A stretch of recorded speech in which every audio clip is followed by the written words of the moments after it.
नमस्कार। आज का हमारा टॉपिक है बुद्धि। बुद्धि व्यक्ति की वह शक्ति है जिसके द्वारा वे तर्क वितर्क करता है एवं विवेकपूर्ण निर्णय लेता है। डेफिनेशन टर्मन के अनुसार डेफिनेशन है बुद्धि अमूर्त चिंतन की योग्यता है। ईस्टर्न के अनुसार बुद्धि नवीन चिंतन की योग्यता है। वेस्लर के अनुसार बुद्धि वे सार्वभौमिक योग्यता है जिसके द्वारा व्यक्ति समस्या समाधान करता है। गाल्टन के अनुसार बुद्धि मानसिक चिंतन की शक्ति है।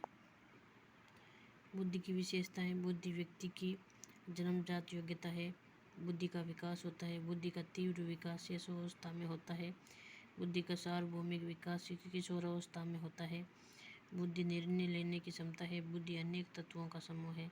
बुद्धि अनेक इकाइयों का योग है तो बुद्धि अमूर्त चिंतन की शक्ति है। बुद्धि के भेद।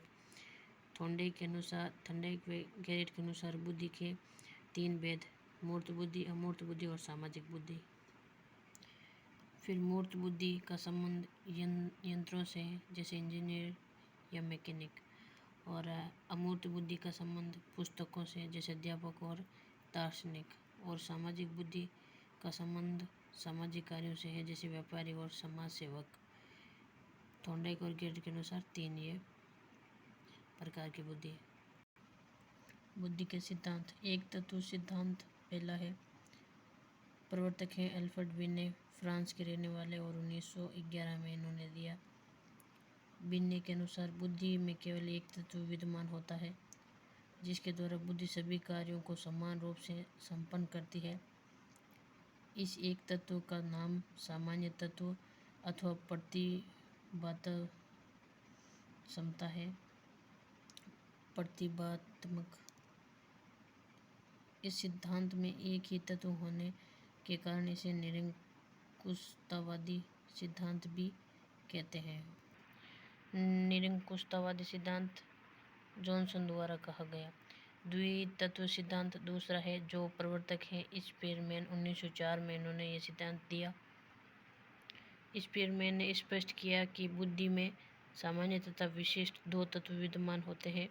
सामान्य तत्व बुद्धि के द्वारा किए जाने वाले सभी कार्यों में विद्यमान होता है एवं विशिष्ट तत्व द्वारा व्यक्ति किसी विशिष्ट क्षेत्र में विशेषता अर्जित करता है, और फिर स्पीयरमैन द्वारा ही विशिष्ट और सामान्य तत्वों में एक और तत्व इन दोनों को जोड़ करके त्रितत्व का निर्माण भी किया गया 1911 में।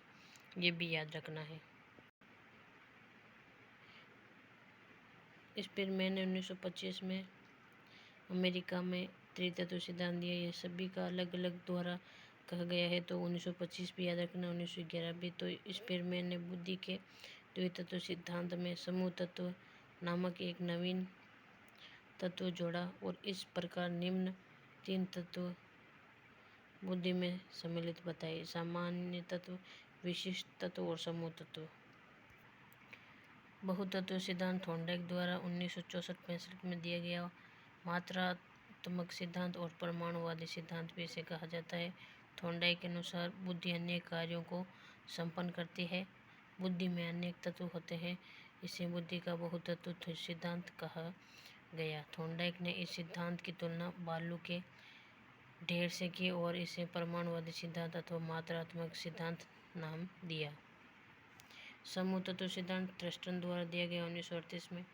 थ्रस्टन ने बुद्धि में 7 मानसिक योग्यताओं का समूह शामिल होना बताया: शब्द, अंक, वाक, तर्क।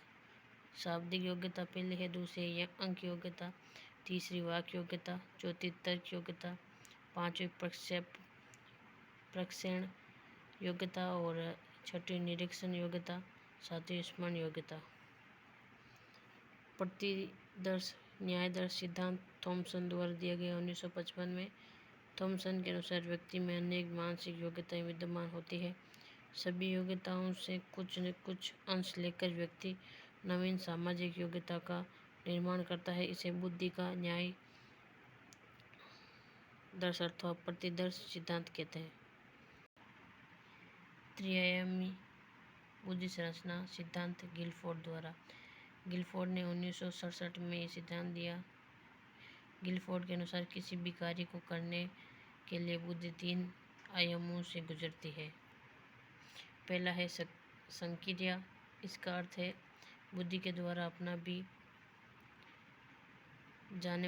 जाने वाली मानसिक प्रक्रिया। दूसरे विषय वस्तु का अर्थ है सामग्री। तीसरे उत्पाद है संक्रिया तथा विषय वस्तु के द्वारा प्राप्त होने वाला परिणाम। गिलफोर्ड 1967 में एक बुद्धि संरचना मॉडल प्रस्तुत किया जिसमें 120 तत्वों का समूह बुद्धि में स्पष्ट किया। आगे चलकर संशोधन द्वारा 150 तथा 180 तत्व बुद्धि में शामिल होना स्पष्ट किया। हमने स्टार्ट किया बुद्धि की डेफिनेशन, बुद्धि की विशेषताएं, फिर थॉर्नडाइक और गेड द्वारा दिए गए बुद्धि के 3 भेद, मूर्त, अमूर्त और सामाजिक बुद्धि के सिद्धांत, एक तत्व सिद्धांत, द्वितत्व सिद्धांत, त्रितत्व सिद्धांत, बहुतत्व सिद्धांत, समूह तत्व सिद्धांत, प्रतिदर्श न्याय दर्श सिद्धांत, त्रिआयाम बुद्धि संरचना गिलफोर्ड, और एक बहुबुद्धि सिद्धांत जो हार्वर्ड गार्डनर द्वारा दिया गया, वे भी याद रखना, जिसमें 7 से लेकर 9 तक संख्या बताई गई है। धन्यवाद। आज के लिए इतना ही। वीडियो लाइक शेयर कमेंट करें।